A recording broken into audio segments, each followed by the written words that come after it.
نحمده ونصلي على رسوله الكريم اما بعد فاعوذ باللہ من الشیطان الرجیم بسم اللہ الرحمن الرحیم۔ ناظرین کرام، نبی کریم صلی اللہ علیہ وسلم نے فرمایا، یہ سورت مجھے دنیا کی ہر چیز سے پیاری ہے۔ فجر کی نماز کے بعد 3 بار پڑھنے سے نسل در نسل رزق ملتا ہے۔ آج آپ کی خدمت میں ایک ایسی پیاری صورت لے کر آئے ہیں جو نبی کریم صلی اللہ علیہ وسلم کو دنیا جہان کی ہر چیز سے پیاری ہے، کہ جس کو نماز فجر کے بعد پڑھنے سے انسان کی تمام مشکلات، اس کی تمام پریشانیاں، تمام تنگ دستیاں دور ہو جاتی ہیں، اس کے گھر میں خوشحالی آتی ہے، اسے ہر میدان میں فتح اور کامیابی نصیب ہوتی ہے، وہ رزق کی تنگی سے دور ہو جاتا ہے، کیونکہ اس صورت کی تلاوت کرنے سے اللہ اسے اتنا رزق دیتا ہے کہ اس کی نسل در نسل تک یہ رزق کا سلسلہ شروع ہو جاتا ہے۔ ناظرین، یہ قرآن پاک کی بہت ہی پیاری صورت ہے جس کو پڑھنے والا کبھی مایوس نہیں ہوتا۔ اسے اللہ ہر وہ چیز خوشی سے عطا کرتا ہے جس کی اس نے دل میں خواہش کی ہوتی ہے۔ انسان چونکہ ناشکرا ہے، اسے جتنا بھی عطا کر دیا جائے اس کے اندر حرص اور لالچ اتنے ہی زیادہ جنم لینے لگتے ہیں۔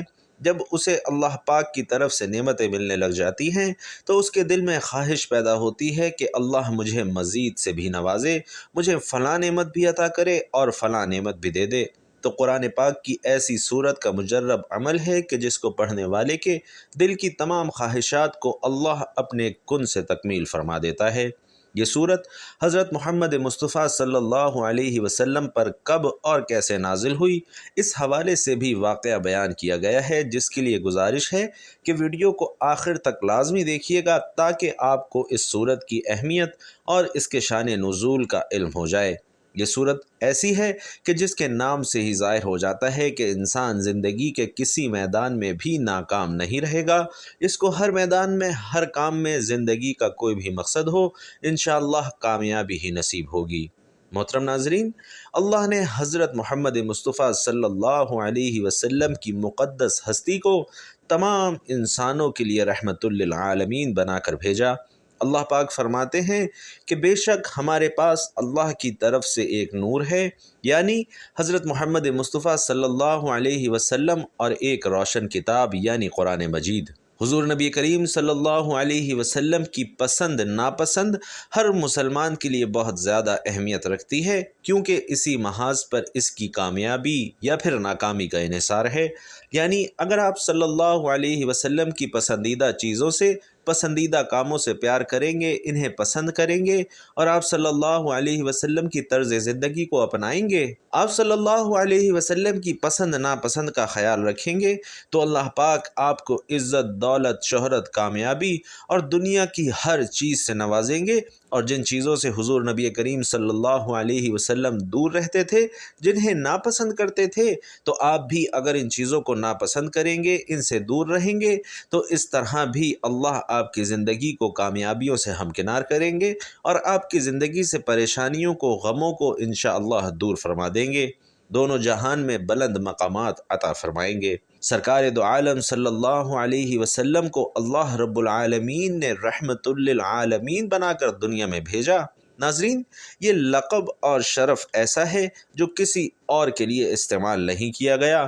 رحمت للعالمین وہی عظیم ترین شخصیت قرار پائے گی جس نے امن عالم کے قیام و استحکام کے لیے ساری زندگی صرف کی ہو، جس نے بندوں کو اللہ سے ملایا ہو، جس نے غریبی و امیری، جوانی و پیری، امن و جنگ، رنج و راحت، حزن و مسرت، ہر موقع اور ہر مقام پر انسانیت کی رہنمائی کی ہو، جس کی تعلیم نے تمام افراد بشر کو بھائی بھائی قرار دیا ہو، جانی دشمنوں کو پروانہ امن و امان عطا کیا ہو، غیر مسلم ذمیوں کو جان و مال، عزت و آبرو اور دیگر حقوق انسانی کی حفاظت میں مسلمانوں کے ہم پلہ اور مساوی قرار دیا ہو۔ رحمت للعالمین وہی ہے جس نے تمام بنی نوع انسان کو انسانی، قومی، قانونی اور مالی مساوات کا درس دیا ہو، جس نے یہودیوں، عیسائیوں، منافقین اور تمام مخالفین کے ساتھ بے نظیر رواداری اور عدل و انصاف کا معاملہ کیا ہو، اور ان کے ہر طرح کے حقوق کی حفاظت کی ضمانت دی ہو۔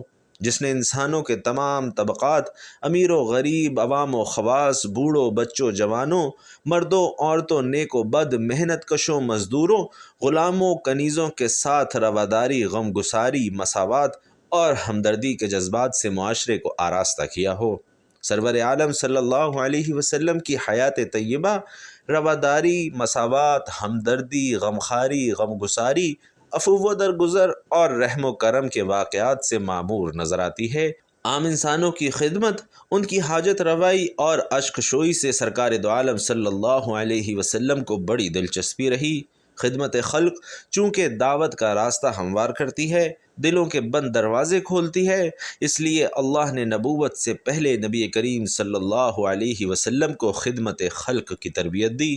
خدمت خلق کے دائرے میں سرکار دو عالم صلی اللہ علیہ وسلم نے رشتہ داروں کا ہمیشہ خیال رکھا، ان کے ساتھ حسب مراتب معاملہ کیا، ان کے حقوق کی ادائیگی میں پیش رہے، یتیموں، بیواؤں اور بے نواؤں کی خبرگیری کی اور ان کی امداد فرمائی، بے روزگاروں کی مالی مدد اور مظلوموں مصیبت زدہ لوگوں کی دستگیری فرمائی، اور نبوت کے ساتھ سرفراز کیے جانے سے پہلے بھی مکہ میں امن و امان کے قیام کے لیے کی جانے والی جد و جہد میں آپ صلی اللہ علیہ وسلم ہر موقع پر برابر شریک رہے۔ محسن انسانیت حضرت محمد مصطفیٰ صلی اللہ علیہ وسلم کی نبوت اور رسالت کا امتیاز ناظرین یہ ہے کہ رحمان و رحیم پروردگار نے آپ صلی اللہ علیہ وسلم کو تمام جہانوں کے لیے رحمت بنا کر مبعوث فرمایا۔ ارشاد باری تعالیٰ ہے، اور ہم نے اے رسول آپ کو تمام جہانوں کے لیے رحمت بنا کر بھیجا ہے۔ ناظرین، قرآن کریم کی یہ آیت مبارکہ قرآن ناطق رحمت للعالمین صلی اللہ علیہ وسلم کی شان رحمت، آپ صلی اللہ علیہ وسلم کے خصائل اور شمائل اور اخلاق کریمانہ کا جلی عنوان ہے۔ اس میں کوئی شبہ نہیں کہ اللہ عز و جل کے تمام انبیاء اور مرسلین رحمت تھے، مگر رحمت للعالمین نہیں تھے۔ ان کی شان رحمت اپنی قوم، اپنے علاقے، اپنے دور اور اپنے زمانے تک محدود تھی، جبکہ رحمت مجسم محسن عالم حضرت محمد مصطفیٰ صلی اللہ علیہ وسلم کی رحمت اور شفقت کا دائرہ ہر زمانے، ہر قوم اور جملہ مخلوقات، یہاں تک کہ تمام جہانوں اور دنیا اور آخرت کو شامل ہے۔ رحمت للعالمین کی صفت رحمت اور آپ صلی اللہ علیہ وسلم کی شان رحمت کی تجلی عام ہے۔ رحمت کے اس خزانے اور امت کے غمخوار کے دربار میں دوست، دشمن، اپنا پرایا، مرد، عورت، بچے، بوڑھے اور تمام جہانوں کا ذرہ ذرہ، ہر ایک صنف ہستی برابر کے حصے دار ہے۔ آپ صلی اللہ علیہ وسلم کی شان رحمت تمام عالمین، تمام جہانوں اور ہر عہد پر محیط ہے۔ کفار و مشرکین نے مکہ مکرمہ میں وہ کون سا ظلم تھا جو سرکار دو عالم صلی اللہ علیہ وسلم اور صحابہ کرام کے ساتھ روا نہ رکھا؟ آپ صلی اللہ علیہ وسلم کو جسمانی اور ذہنی اذیتیں دی گئیں، آپ صلی اللہ علیہ وسلم پر پتھروں اور سنگریزوں کی بارش کی گئی، آپ صلی اللہ علیہ وسلم کے راستے میں کانٹے بچھائے گئے، آپ کا گلا گھونٹا گیا، نماز کی حالت میں آپ پر اونٹ کی اوجڑی رکھ دی گئی، آپ کے قتل کے منصوبے تیار کیے گئے، 3 سال تک شب ابی طالب میں آپ صلی اللہ علیہ وسلم کو محصور رکھا گیا، جس میں ببول کے پتے کھا کر گزارا کرنے کی نوبت آئی۔ طائف میں آپ صلی اللہ علیہ وسلم کو سخت اذیت پہنچائی گئی، لوگوں نے آپ صلی اللہ علیہ وسلم کو اتنا زد و کوب کیا کہ آپ صلی اللہ علیہ وسلم کے نعلین مبارک خون سے لبریز ہو گئے۔ آپ صلی اللہ علیہ وسلم کو مکہ سے ہجرت کرنے پر مجبور کیا گیا۔ آپ صلی اللہ علیہ وسلم مدینہ تشریف لے گئے تو وہاں بھی سکون اور اطمینان سے رہنے نہ دیا گیا اور ہر طرح کی یورشیں جاری رکھی گئیں۔ یہود کے ساتھ مل کر رحمت عالم اور مسلمانوں کے خلاف منصوبہ بند مہم چھیڑ دی گئی۔ فتح مکہ کے موقع پر کفار مکہ کو موت اپنے سامنے نظر آ رہی تھی، انہیں خطرہ تھا کہ آج ان کی ایذا رسانیوں کا انتقام لیا جائے گا، لیکن قربان جائیے سرکار دو عالم صلی اللہ علیہ وسلم پر کہ انہیں مخاطب کر کے فرمایا کہ اے قریش کے لوگوں، تمہیں کیا توقع ہے؟ اس وقت میں تمہارے ساتھ کیا معاملہ کروں گا؟ انہوں نے جواب دیا، ہم اچھی ہی امید رکھتے ہیں۔ آپ صلی اللہ علیہ وسلم کریم النفس اور شریف بھائی ہیں اور کریم اور شریف بھائی کے بیٹے ہیں۔ آپ صلی اللہ علیہ وسلم نے ارشاد فرمایا، میں تم سے وہی کہتا ہوں جو یوسف نے اپنے بھائیوں سے کہا تھا، آج تم پر کوئی الزام نہیں، جاؤ تم سب آزاد ہو۔ سبحان اللہ۔ ناظرین، ایسے پیارے نبی پر ایک پیارا اور مختصر سا درود صلی اللہ علیہ وسلم آپ کمنٹ باکس میں لکھ کر ضرور شیئر کیجئے گا۔ ناظرین کرام، علامہ شبلی نعمانی رحمت دو عالم حضرت محمد صلی اللہ علیہ وسلم کی سیرت طیبہ کے ان واقعات کو نقل کرنے کے بعد آپ صلی اللہ علیہ وسلم کی شان رحمت اور رحمت للعالمین کے متعلق لکھتے ہیں کہ حضور انور صلی اللہ علیہ وسلم کی ذات پاک تمام دنیا کے لیے رحمت بن کر آئی تھی۔ حضرت مسیح نے کہا تھا کہ میں امن کا شہزادہ ہوں، لیکن امن و سلامتی کے شہنشاہ اعظم حضرت محمد مصطفیٰ صلی اللہ علیہ وسلم کو خداوند ازل ہی نے خطاب عطا کیا، وما ارسلناک الا رحمت للعالمین، کہ ہم نے آپ کو تمام جہانوں کے لیے رحمت بنا کر بھیجا ہے۔ آپ صلی اللہ علیہ وسلم کے خزانہ رحمت میں دوست، دشمن، کافر، مسلم، آقا، غلام، انسان، حیوان، ہر ایک صنف ہستی برابر کی حصے دار تھی۔ آپ صلی اللہ علیہ وسلم نے فرمایا، میں رحمت بنا کر بھیجا گیا ہوں، اور آپ صلی اللہ علیہ وسلم نے دنیا کو پیغام دیا کہ ایک دوسرے سے بغض اور حسد نہ کرو، ایک دوسرے سے منہ نہ پھیرو، اور اے خدا کے بندو آپس میں بھائی بھائی بن جاؤ۔ ناظرین، ایک بار حضور نبی کریم صلی اللہ علیہ وسلم کو ایک سفر میں جانا پڑا۔ حضرت عمر بن خطاب رضی اللہ تعالی عنہ بھی آپ کے ہم سفر تھے۔ حضرت عمر رضی اللہ تعالی عنہ حضور نبی کریم صلی اللہ علیہ وسلم سے کچھ پوچھا، لیکن حضور نبی کریم صلی اللہ علیہ وسلم نے اس کا کوئی جواب نہ دیا۔ تو حضرت عمر نے پھر پوچھا، آپ نے پھر کوئی جواب نہ دیا۔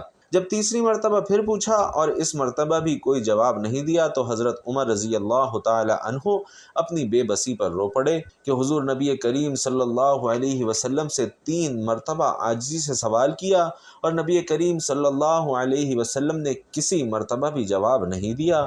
تو حضرت عمر رضی اللہ تعالی عنہ بیان کرتے ہیں کہ پھر میں نے اپنی اونٹنی کو دوڑایا اور لوگوں سے آگے ہو گیا، آپ کے برابر چلنا چھوڑ دیا کہ مجھے خوف آ رہا تھا کہ کہیں اس حرکت میں میرے بارے میں کوئی آیت نہ نازل ہو جائے۔ ابھی تھوڑا ہی وقت گزرا تھا کہ میں نے ایک پکارنے والے کو سنا جو پکار رہا تھا۔ تو حضرت عمر رضی اللہ تعالی عنہ نے بیان کیا کہ میں نے سوچا مجھے تو خوف تھا کہ میرے بارے میں کوئی آیت نازل ہوئی ہے۔ حضرت عمر رضی اللہ تعالی عنہ بیان کرتے ہیں کہ چنانچہ میں رسول اللہ صلی اللہ علیہ وسلم کی خدمت میں آیا اور میں نے آپ کو سلام کیا۔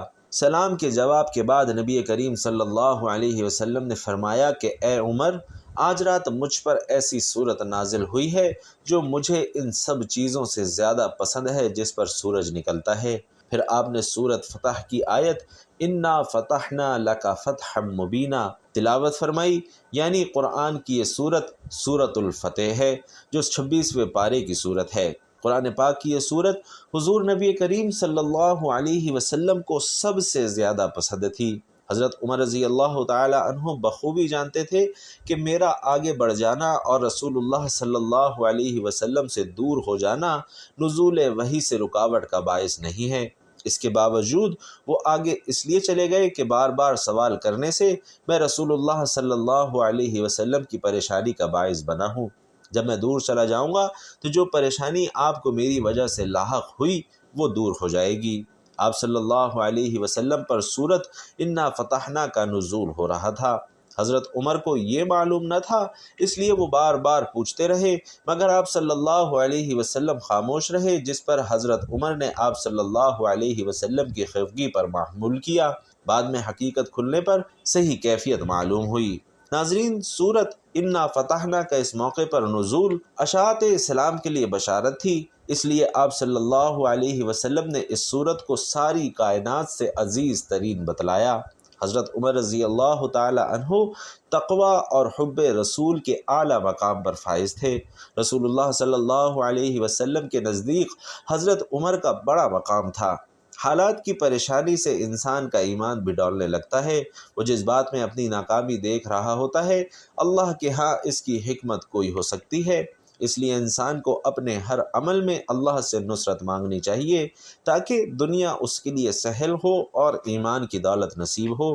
حالات کی تنگی اور مختلف طرح کے مقدمات اور مالی مسائل میں آپ نے دیکھا ہوگا کہ ہم سب کتنے نا امید ہو جاتے ہیں۔ ایسے لوگ اگر سورۃ الفتح کی تلاوت کیا کریں تو یقینی طور پر ان کے ہر جائز عمل میں اللہ کی رضا اور فتح شامل ہوگی۔ جن کے بچوں کی شادیاں رک جائیں، کاروبار ٹھپ ہو جائے، امتحان میں جیت کا امکان کم ہو، مشکل سفر پر نکلنا ہو، کسی سے قرض واپس لینا ہو، کوئی سرکاری کام پھنس جائے، گویا کسی بھی مشکل میں سورۃ الفتح کی تلاوت کرنے والے پریشان نہیں ہوتے۔ اس سورۃ المبارکہ کی فضیلت صحیحین میں جو حدیث مبارکہ موجود ہے، آپ اسے پڑھ کر دیکھیں کہ اللہ کے نبی صلی اللہ علیہ وسلم نے سورۃ الفتح کے بارے میں کیا ارشاد فرمایا۔ ناظرین، اس سورت کی فضیلت کے لیے یہی حدیث کافی ہے کہ اس کا تعلق صلح حدیبیہ سے ہے، جس کے بعد فتوحات اسلامی کا دروازہ کھل گیا۔ اس لحاظ سے اس سورت کو ایک خاص تاریخی حیثیت بھی حاصل ہے۔ حضرت انس رضی اللہ تعالی عنہ کہتے ہیں کہ جب ہم حدیبیہ سے واپس ہوئے تو ہم پر غم اور پریشانی کے آثار نمایاں تھے، کیونکہ کفار مکہ ہمارے عمرے اور قربانیوں کے درمیان حائل ہوئے تھے۔ تو ان حالات میں یہ سورت نازل ہوئی۔ رسول اللہ صلی اللہ علیہ وسلم نے اس سورت کو دنیا مافیہ سے عزیز قرار دیا، کیونکہ یہ نصرت اسلام، اتمام نعمت، اصحاب شجرہ سے اللہ کی رضا اور ان کے علاوہ بے شمار ایسے امور پر مشتمل ہے جو اہل اسلام کے لیے بشارت کا باعث ہیں۔ پھر اللہ نے اس میں رسول اللہ صلی اللہ علیہ وسلم کے اگلے پچھلے گناہوں کی معافی کا ذکر کیا ہے۔ سیدنا مجمع بن جاریہ انصاری رضی اللہ تعالی عنہ جو قاری قرآن تھے، فرماتے ہیں کہ حدیبیہ سے ہم واپس آ رہے تھے کہ میں نے دیکھا کہ لوگ اونٹوں کو بھگائے لیے جا رہے ہیں۔ پوچھا کیا بات ہے؟ معلوم ہوا کہ نبی کریم صلی اللہ علیہ وسلم پر کوئی وحی نازل ہوئی ہے، تو ہم لوگ بھی اپنے اونٹوں کو دوڑاتے ہوئے سب کے سب پہنچے۔ آپ صلی اللہ علیہ وسلم اس وقت ایک جگہ موجود تھے، سب وہاں جمع ہو گئے تو آپ صلی اللہ علیہ وسلم نے یہ سورت تلاوت کر کے سنائی۔ ایک صحابی نے کہا یا رسول اللہ، کیا یہ فتح ہے؟ آپ نے فرمایا ہاں، قسم اس کی جس کے ہاتھ میں محمد صلی اللہ علیہ وسلم کی جان ہے، یہ فتح ہے۔ خیبر کی تقسیم صرف انہی پر کی گئی جو حدیبیہ میں موجود تھے۔ 18 حصے بنائے گئے، کل لشکر 1500 کا تھا، جن میں 300 گھوڑے سوار تھے، پس سوار کو دوہرا حصہ ملا اور پیدل کو زیادہ۔ سیدنا عبداللہ بن مسعود رضی اللہ تعالی عنہ فرماتے ہیں کہ حدیبیہ سے آتے ہوئے ایک جگہ رات گزارنے کے لیے ہم اتر کر سو گئے، تو ایسے سوئے کہ سورج نکلنے کے بعد جاگے، دیکھا رسول علیہ الصلاۃ والسلام بھی اس وقت سوئے ہوئے ہیں۔ ہم نے کہا کہ آپ کو جگانا چاہیے، کیا آپ خود جاگ گئے اور فرمانے لگے کہ جو کچھ کرتے تھے کرو اور اسی طرح کرے، جو سو جائے یا بھول جائے۔ اسی سفر میں نبی کریم صلی اللہ علیہ وسلم کی اونٹنی کہیں گم ہو گئی۔ ہم ڈھونڈنے نکلے تو دیکھا کہ ایک درخت میں نکیل اٹک گئی ہے اور وہ رکی کھڑی ہے۔ اسے کھول کر نبی کریم صلی اللہ علیہ وسلم کے پاس لائے۔ آپ صلی اللہ علیہ وسلم سوار ہوئے اور ہم نے کوچ کیا۔ ناگہاں راستے میں ہی آپ پر وحی آنے لگی۔ وحی کے وقت آپ پر بہت دشواری ہوتی تھی۔ جب وحی نازل ہو گئی تو آپ نے ہمیں بتایا کہ آپ پر سورۃ الفتح اتری ہے۔ نبی کریم صلی اللہ علیہ وسلم نوافل، تہجد وغیرہ میں اس قدر وقت لگاتے کہ پیروں پر ورم چڑھ جاتا، تو آپ صلی اللہ علیہ وسلم سے کہا گیا کہ اللہ نے آپ کے اگلے پچھلے گناہ معاف کر دیے ہیں۔ آپ صلی اللہ علیہ وسلم نے جواب دیا، کیا پھر میں اللہ کا شکر گزار نہ بنوں؟ اور روایت میں ہے کہ یہ پوچھنے والی ام المومنین سیدہ عائشہ رضی اللہ تعالی عنہا تھیں۔ پس مبین سے مراد کھلی صریح صاف ظاہر اور فتح سے مراد صلح حدیبیہ ہے، جس کی وجہ سے بڑی خیر و برکت حاصل ہوئی، لوگوں میں امن و امان ہوا، مومن کافر میں بول چال شروع ہو گئی، علم اور ایمان پھیلانے کے موقع ملا۔ آپ کے اگلے پچھلے گناہوں کی معافی یہ آپ کا خاصہ ہے جس میں کوئی آپ کا شریک نہیں۔ ہاں، بعض اعمال کے ثواب میں یہ الفاظ اوروں کے لیے بھی آئے ہیں۔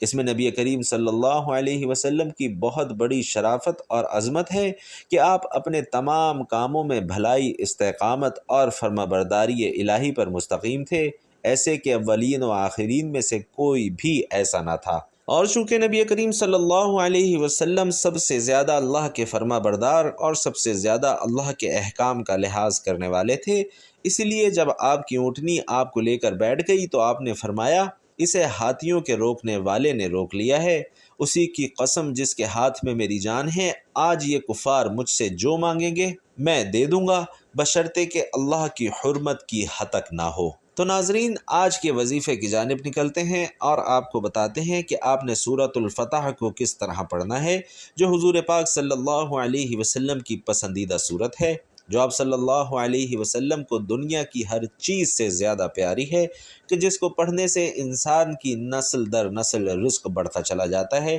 تو ناظرین، وظیفے کے لیے آپ نے سب سے پہلے باوضو ہو کر نماز فجر ادا کرنی ہے۔ جب فجر کی نماز ادا کر لیں تو اس کے بعد جائے نماز پر بیٹھے بیٹھے قرآن پاک کھول لیں، یا جہاں بھی آپ کا دل کرے قرآن پاک کھول کر اس کی زیارت کریں، اور پارہ نمبر 26 کی یہ سورت جو سورۃ الفتح کے نام سے مشہور ہے، اس کی تلاوت شروع کر دیں۔ لیکن اس کی تلاوت سے پہلے آپ نے حضور اقدس صلی اللہ علیہ وسلم کی ذات پاک پر درود پاک کا نذرانہ ضرور پیش کرنا ہے۔ درود پاک پڑھنے کے بعد اس سورت کو آپ نے 3 بار پڑھنا ہے۔ آپ کا زیادہ وقت نہیں لگے گا، لیکن آپ کا اتنا سا لگایا ہوا وقت بھی آپ کی نسلوں تک کے لیے آسانیاں پیدا کر دے گا۔ بزرگ و عاملین مشکلات سے نکلنے کے لیے سورۃ الفتح کو روزانہ 7 بار پڑھنے کی ہدایت فرماتے ہیں۔ اس کا ایک چھوٹا سا وظیفہ بھی ہے جو یاد رکھ لیا جائے اور اسے ہر نماز کے بعد 21 بار پڑھا جائے تو اس کے فوائد حاصل ہوں گے۔ اس سورت کو جو فجر کی نماز کے بعد 3 بار پڑھے گا، اللہ اسے کامیابیوں سے ہمکنار کرے گا۔ جس کام میں ہاتھ ڈالے گا اسے انشاءاللہ کامیابی ملے گی۔ اللہ اس کا بند ہوا رزق بھی کھول دے گا اور نسل در نسل اسے رزق ملتا رہے گا۔ یہ ہمارے پیارے نبی صلی اللہ علیہ وسلم کی پسندیدہ صورت ہے، اور جو بھی اس صورت کی تلاوت کرے گا تو اللہ رب العزت اس بندے کے لیے دونوں جہانوں کے بند خزانوں کے منہ کھول دے گا۔ اسے لوگوں میں ہر دل عزیز بنا دے گا، ہر کوئی اس کی عزت کرے گا، اس سے پیار کرے گا، اور اللہ تعالیٰ اس کے گھر میں سے بھی محتاجی کو، رزق کی تنگی کو انشاءاللہ ختم کر کے رکھ دے گا۔ تو آپ بھی اس سورت کی تلاوت لازمی کریں، خاص طور پر نماز فجر کے بعد اسے ضرور تلاوت کریں۔ انشاءاللہ آپ کو غیب سے رزق ملے گا، اور ذہن میں جو بھی مقصد ہوگا انشاءاللہ وہ بھی پورا ہوگا، اور ہر نیک اور جائز مقصد میں آپ کو کامیابی ملے گی۔ اللہ تعالیٰ سے دعا ہے ہماری تمام مشکلات اور پریشانیوں کو دور کر کے ہم سب کے لیے آسانیاں پیدا فرمائے۔ میرا سنانا اور آپ کا سننا اپنی بارگاہ میں قبول و منظور فرمائے، آمین یا رب العالمین۔ ناظرین، گزارش ہے کہ اللہ تعالیٰ کے 99 ناموں میں سے کوئی ایک نام لکھ کر کمنٹ باکس میں ضرور شیئر کیجیے گا۔ اللہ تعالیٰ ہم سب کا حامی و ناصر ہو، آمین۔ السلام علیکم ورحمۃ اللہ۔